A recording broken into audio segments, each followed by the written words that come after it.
¿Qué tal, queridos amigos?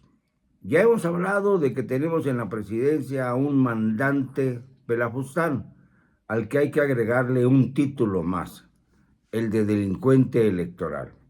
Y lo digo porque, como todos sabemos, el próximo domingo son las elecciones en Coahuila y el Estado de México.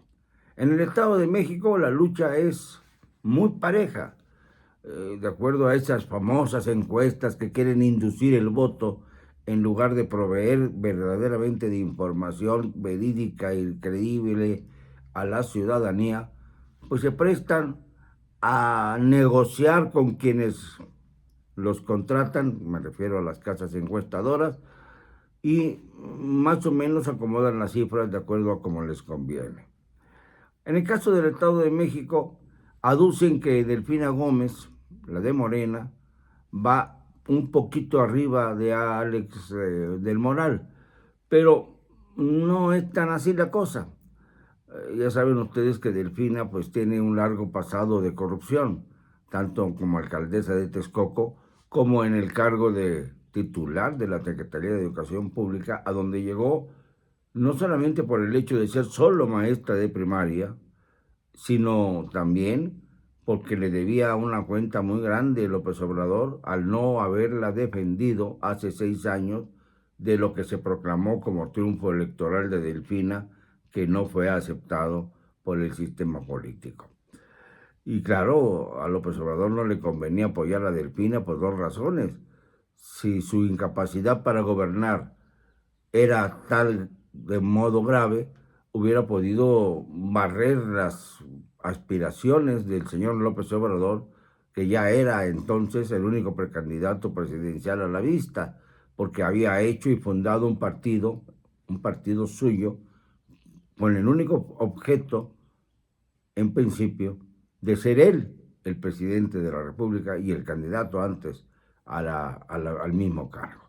Entonces, pues López Obrador se vio obligado a apoyarla, convirtiéndola en maestra de primaria, la primera maestra de primaria en ocupar el famoso sillón de Vasconcelos, el escritorio de Vasconcelos. Y bueno, pues así están las cosas. Imagínense ustedes la distancia que hay intelectual, política y sobre todo de capacidad entre el maestro de América y Delfina Gómez, que además fue sustituida por otra maestra de primaria. Y así nos vamos. Nos hemos ido al foso de la política.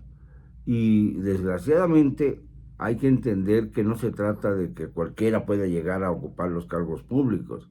Se trata de que revisemos la cuestión de la capacidad, la cuestión de la fuerza moral, la cuestión de el futuro de los candidatos y de el futuro que nos espera con ellos si ganan las elecciones. De eso se trata, discernir sobre los próximos candidatos a la presidencia de la República en 2024 y los candidatos que ya están ya desesperados por intervenir en la contienda del próximo domingo en el Estado de México y Coahuila. En Coahuila se ha visto verdaderamente todo lo desvergonzado que puede ser Morena. Ahora resulta que Lenín Pérez, que era candidato del Partido Verde, simple y sencillamente agarraron una escoba y lo barrieron por decisión de la cúpula partidista del Verde, del Partido Verde, que formaba parte de los socios o de los adherentes de Morena.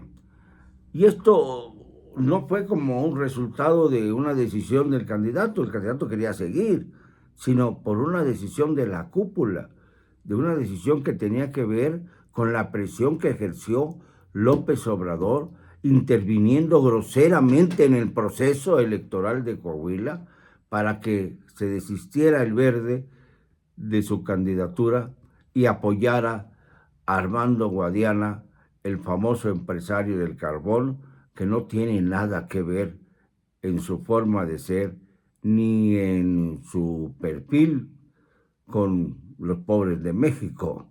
Esto es absurdo. Entonces, no gobierna Morena para los pobres, No Morena, no gobierna Morena para atraer a los que conocen más de la historia de México y del futuro de México, sino buscan nada más la relevancia, el ímpetu de lo que el presidente quiere impulsar. Y en este caso, el presidente se dio a la tarea también de regañar a Ricardo Mejía Verdeja, que había sido su subsecretario de Seguridad Nacional y que ahora ha pasado a ser odiado por el presidente López Obrador por el solo hecho de aceptar la candidatura del Partido del Trabajo, que es también adherente de Morena, es como uno de los socios de Morena. Nunca había estado Morena sin el Partido del Trabajo en las elecciones anteriores. Bueno, una vez allá en San Luis Potosí, en donde el Partido Verde y el Partido del Trabajo se sumaron y le ganaron a Morena. Hay un antecedente muy importante.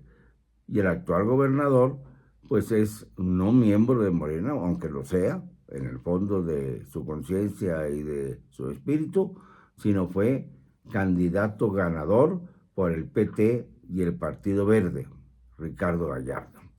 Pues bien, lo mismo pretende ahora el señor López Obrador, presionando para que también Ricardo Mejía Verdeja, bajo amenazas, bajo sospechas, sea relegado de la contienda en Coahuila. Esto es ridículo, porque sencillamente ya la campaña avanzó, ya la campaña está por terminar y realmente pues sería una verdadera vergüenza que se retirara el candidato del PT por órdenes presidenciales para tratar de llevarle puntos a un señor Guadiana que va aproximadamente entre 20 y 30 puntos debajo del aspirante del Partido Revolucionario Institucional, del PRD y del PAN, que es Manolo Jiménez Salinas. Bueno, tiene este apellido porque es muy frecuente en Coahuila encontrarnos con los Salinas, no porque tenga nada que ver con el monstruo del expresidente. El señor Manolo Jiménez ha sido un buen alcalde de Saltillo y esto le ha dado no solamente simpatía, sino el aval de una ciudadanía que ha sido muy estropeada por los exgobernadores Moreira, por ejemplo. Ahí se dio el absurdo de que de hecho un hermano relevara en el poder gubernamental a otro. Por suerte, pues el gobernador actual, Miguel Riquelme, ha tenido que limpiar un poco el polvo que dejaron los Moreira para facilitar pues el adecentamiento, es decir, hacerlo más decente el paso de Manolo Jiménez por la alcaldía de Saltillo y ahora como precandidato al gobierno de este estado. Pues bien, Manolo Jiménez va muy a la cabeza y ni con los votos de Ricardo Mejía, suponiendo que todos los petistas y todos los miembros del Verde, por el hecho de que la cúpula decidiera retirarles candidaturas a los que ya han hecho campaña, incluso Ricardo Mejía en algunas encuestas aparece a la par con Armando Guadiana de Morena. Sería absurdo que porque el presidente se mete en donde no tiene que meter las narices, se fuera todo el grupo de Morena adherido al PT y al Verde a última hora, desechando, mandando a la basura a dos candidatos. Esto sería el colmo de la desvergüenza y la demostración fiel de lo que nos espera en 2024. Si ya desde ahora el presidente pinta bastos, convirtiéndose en delincuente electoral, metiéndose en donde no tiene que meterse y haciendo todo lo que está en su mano para defender a su partido Morena, que va abajo en las encuestas en Coahuila, muy abajo, y que va empatada su candidata con la candidata de la alianza PRI, PRD, PAN, pues entonces ya no tendríamos democracia. Sería la sepultura de la democracia. Y el presidente va a tener que rendir cuentas, y cuentas severas, ante Coahuila, ante el Estado de México, ante nuestro país completo y sobre todo ante la historia. No me van a callar, y lo digo con cero cobardía.